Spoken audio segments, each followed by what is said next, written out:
How we doing? Welcome to, or hopefully back to the channel. This is Destination Denver, Colorado, and today I'm talking about moving to Lakewood, Colorado, and all the things you need to know. Let's do it.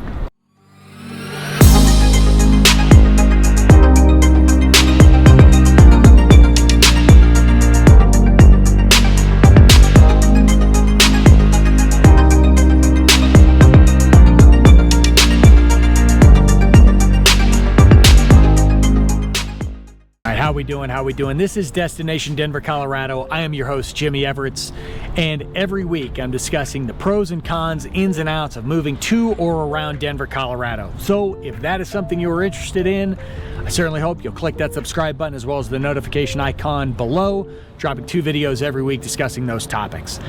And listen, as much as I love being outside and shooting a video prior to this where I forgot to turn on my mic, because that's smart, I also love to be a resource for anyone thinking about moving to or around the city of Denver. Every day I'm taking phone calls, emails, texts, helping people with that very thing. So having said that, the phone number and email popping up below, I'm always the person answering the phone calls, the texts, those emails, available anytime, day, nights, weekends. I'm there when you are. Now that we've got that exciting stuff out of the way, let's jump into everything you need to know about moving to Lakewood, Colorado. Let's start, purely my opinion, but the #1 pro to living in Lakewood, Colorado is your proximity to both Denver and to the Rocky Mountains, to the front range or foothills of the Rocky Mountains. So Lakewood is located just southwest of Denver, and its western side is obviously surrounded by the foothills, Golden, Morrison, getting into the mountains. So what does that mean to you living in Lakewood? Well, it means that if you are into city life, if you're into the bars, nightclubs, restaurants, city parks, the zoo, museums, all of that stuff that a metropolitan city has, you're within anywhere from 10 to, call it 30 minutes on the high end of being in the city. If you're all about the Colorado lifestyle of mountains, hiking, biking, camping, fishing, what have you, you can be to the front range. You can see the mountains and get between some canyons within 20 minutes anywhere in Lakewood. For some of you, you're in between. You like being able to get down to the city, but at the same time, you want to hit up the mountains. I don't know very many people who have moved, especially moved to Colorado and not had the Rockies play a role in that move. Well, you are super close. And that ability to go either downtown, mountains, hell, there's days where you go downtown for a ball game and then after the game, you shoot up to the mountains. You're that close. You have the ability to live that in-between lifestyle. Also, I would say that Lakewood offers kind of that variety internally. So Lakewood has areas like Belmar, which we're gonna talk about, that has your outdoor shopping, your eateries, your coffee shops, your bars, movie theater, all that stuff. So it allows for that variety. Whatever you're into, Lakewood's gonna cater to. Now, playing off that initial pro where I'm talking about the variety of lifestyles, it also offers a variety of communities. So as you get closer to Denver, there are some communities just off of, as an example, Sloan's Lake, where you're kind of Sheridan and Colfax-ish, where you're right by Sloan's Lake, which is a great community near Denver. It has a city/suburb vibe to it. You're close to some shops, you're close to some nice restaurants and bars. You're 5 minutes from downtown. You're gonna see a mix of detached homes. You're gonna see some townhomes, you're gonna see some condos, if I can get my words to work for me. As you move farther west, a lot of the homes built in Lakewood started, late 40s, early 50s, into the 60s. As you get farther west and you get into Green Mountain, which we are just a few minutes from here, you're gonna find communities that were mainly built in the late 60s, early 70s. And then as you get all the way west, you're gonna run into communities like Solterra, which I'll get into, that were built starting in the late 90s, early 2000s, and then that construction continued up until the last few years, and there's even some projects going on right now. So anything you're looking for, if you're looking for the detached home with a decent sized yard and mature trees, Lakewood has got it. If you're looking for townhomes, condos, if you're looking for apartments to rent, Lakewood has got you. And in various regions, you're not kind of pocketed into being in a specific part of Lakewood. If you want that, you go through different neighborhoods, you're gonna see that variety. It's definitely a pro of Lakewood, in my humble opinion. Now, a con of that is the fact, as I mentioned, that Lakewood started to be developed in the late 40s, early 50s, 60s, and so a lot of the homes here have some age to them, and it's not necessarily a community where you're going to drive through and see a lot of new construction and new build. You're not going to see a lot of homes that have been scraped or that have been flipped into these, you know, gorgeous modern places with the granite countertops. I'm not saying it doesn't exist. Certainly people have invested into their homes, but it's not necessarily where you're going to drive through the community and see, you know, kind of the older homes, and then all of a sudden there's this beautiful new build that has popped up next to it. Some people love that. Some people love seeing that beautiful new build, and some people hate it, right? Some people are in communities where they like seeing the older houses, they like that style. So take what you will there, but Lakewood might be the place where if you're looking for new and you're looking for move-in ready, you don't have to touch a thing. Certain areas aren't going to be to your liking. That's probably where, and we're going to talk about it, but we'll get into the Solterra community and how gorgeous that area is. Playing off of that con is a rule in Lakewood, a law that was passed that establishes that only 1% of the current homes in existence can be built the following year. I didn't word that very well, but what I mean by that is that say that there is 500,000 homes in Lakewood. That means that the following year, only 5,000 homes can be built. So that's good in the way that you're not going to see as much of a huge population boost or boom as you might see in other communities. At the same time, that's going to limit the new construction that you see, and it's going to limit what developers are going to come to Lakewood to build homes. Developers look for big projects that they can sink their teeth into, and if they can't do large projects, what they have to lean into is usually more luxury style properties, so they obviously can make a profit. So that building limit can be challenging, but it could also be a positive. You can take that either way, because it could be a positive in the fact that you know you're not going to get swarmed with new builds in the city of Lakewood. They have specifically made that law to avoid that. So getting back on the pro side of things, and obviously I am very pro Lakewood, I live here, but a huge pro for Lakewood is its parks and outdoor spaces.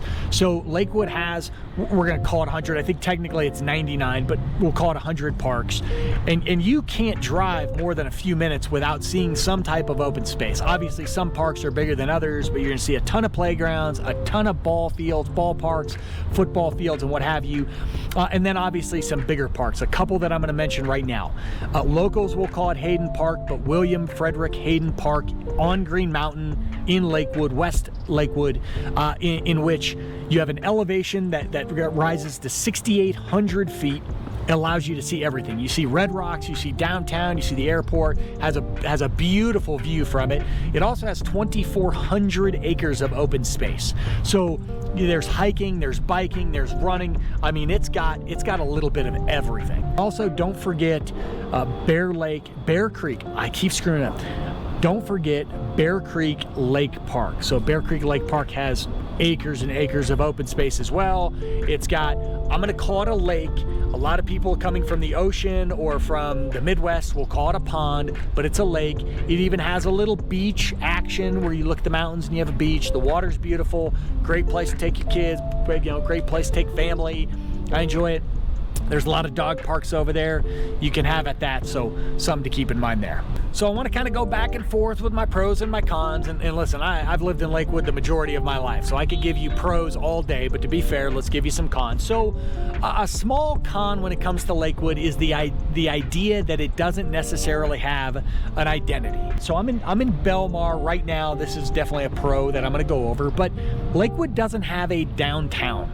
It doesn't have a centralized, that strip of road where you see all the shops and the restaurants and things like that. That's just not the vibe or how Lakewood was put together. Lakewood was not a master planned community where they had everything built in so that you could go to like one location and take care of everything. Now, I will say this, while it doesn't have a downtown, Belmar it has kind of become its hub. It is somewhat centrally located to Lakewood, and it has everything you need. A lot of outdoor space. It's got your shops, your restaurants, your cafes, your bars. It's got a bowling alley. I keep calling it Lucky Strike. It's X-Bowl. It's got your theater. Here behind me is an open courtyard where they'll have some music, they'll have some art going on, they'll have people eating, and in the wintertime they throw out an ice rink. It's great to bring your family out, safe, other than when you're falling on your butt like I do, breaking your hip ice skating, but a genuinely great area. So while and it has your Target, it has your big box stores, it has your Target, it has your Best Buy, it has your Hobby Lobby, it has your Whole Foods in case you want Happy Lettuce. So it's got all the things. So yes, Lakewood doesn't have this specific downtown, but Belmar, I think, has filled that in. Belmar is also an extremely popular place for living. We talk about Solterra in a little bit, but of all the places in Lakewood to live, Belmar usually comes up pretty high on the list. There's a lot of great townhomes, condos, apartments. Just on the outskirts of Belmar, there are plenty of detached homes with decent sized yards. I actually live in one of those communities myself, right next to Belmar Park. So a great area, very safe, walkable, an excellent area. When we're talking about Belmar and what a pro it is, you can't forget, and going back to those outdoor areas, you also have the Belmar Park and Lakewood Heritage Center, which is right across the street from where I am right now. It's attached to Belmar.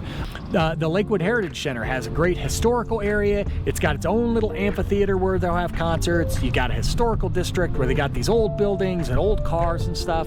It's great for walking, it's great for biking, and you're gonna hear that a lot when we talk about Colorado. You're gonna hear hiking, biking, walking, dog parks. That's just a vibe in Colorado, but Lakewood is all about it. So that is a good pro and con. You don't have a downtown, but you got a lot of life in Lakewood. Sticking up for some pros, I can't not mention how strong the economy in Lakewood is. Lakewood has its own healthy economy. Now, it's understandable, a lot of people moving to Colorado, moving to Denver or around Denver are gonna be working in the city, whether it's downtown, the Denver Tech Center, what have you.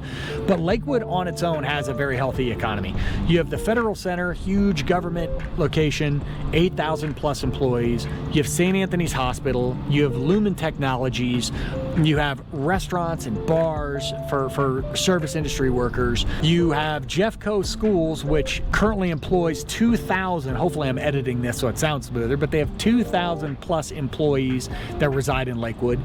And then even though it's not in Lakewood, you have Molson Coors. I'm always gonna call it Coors, but you have the Coors Brewery right in Golden, which is 15, 20 minutes from anywhere in Lakewood, maybe 25, you wanna be a jerk about it, but you have Coors right there. Coors still employs over 4,000 people. Colorado already has a low employment rate in comparison to the rest of the nation, and Lakewood is low for Colorado. So there's a good sign for you, employment strong. So I'm gonna combine another one of these pros and cons because I can't talk about Lakewood without talking about Solterra. So Solterra is on the west side of Lakewood. Jewel and Alameda looks right on the foothills. I mean, right there, you're neighboring Morrison. And it is one of, if not the newest communities in Lakewood. Now, granted, the development started in the late 90s, early 2000s, but some of it continues to this day. Some of the most beautiful homes you're gonna find in Lakewood, some of the most beautiful landscape. You've got a lot of trails, you've got a dog park, you've got a great community, rec center, pool, a lot of family functions, a lot of outdoor stuff. And again, I can't emphasize, the houses are so nice. Now, Solterra is that newer development, unincorporated, so whereas property taxes tend to be closer to 0.5% in Lakewood, they tend to be closer to 1%, if not higher, in Solterra, and the communities all have some level of HOA. There are several different communities within Solterra, so some HOAs are higher than others. Just understand, it's a gorgeous community. We've talked about all the benefits. You're gonna pay in many ways for that quality, and it just comes down to whether or not that's your vibe or not. You could certainly be more cost effective if you want, live in other parts of Lakewood, but Solterra is definitely a place you're gonna wanna check out. Have to add it if I'm going to talk about Lakewood. I will end with my favorite pro, and I think a lot of people in Lakewood would say the same thing. It's a point of pride for us, but Lakewood is super close to Red Rocks Amphitheater. Now, we don't just say that because Red Rocks is awesome. We say that because all sorts of people have voted Red Rocks awesome. Okay, it is the number one, routinely ranked the number one outdoor music venue in the world. Certainly, at least in the nation, oftentimes ranked number one in the world. Gorgeous, music sounds amazing there. They also do movie nights, call it Movie on the Rocks. They'll show classics, The Goonies, Star Wars, Princess Bride. Anybody want a peanut? They do a little bit of everything. They've also thrown up a little movie screen up there in case you want to drive up and do some drive-in movie theater stuff. So throw out the lawn chair, maybe sit on the tailgate of your pickup truck. That's pretty cool. And Red Rocks is also great for hikes and biking. If I could use my words, that would be superb. That has been a challenge today. So obviously I could talk about Lakewood all day and I could give you a heck of a lot more pros than cons. I enjoy better helping you find your favorite spot, whether it's in Lakewood or anywhere else. So once again, that number and that email popping down below. I would be honored to be a resource in any way, shape, or form I can when it comes to moving to or around the city of Denver. Until next time, this is Jimmy Everetts for Destination Denver, Colorado. Peace.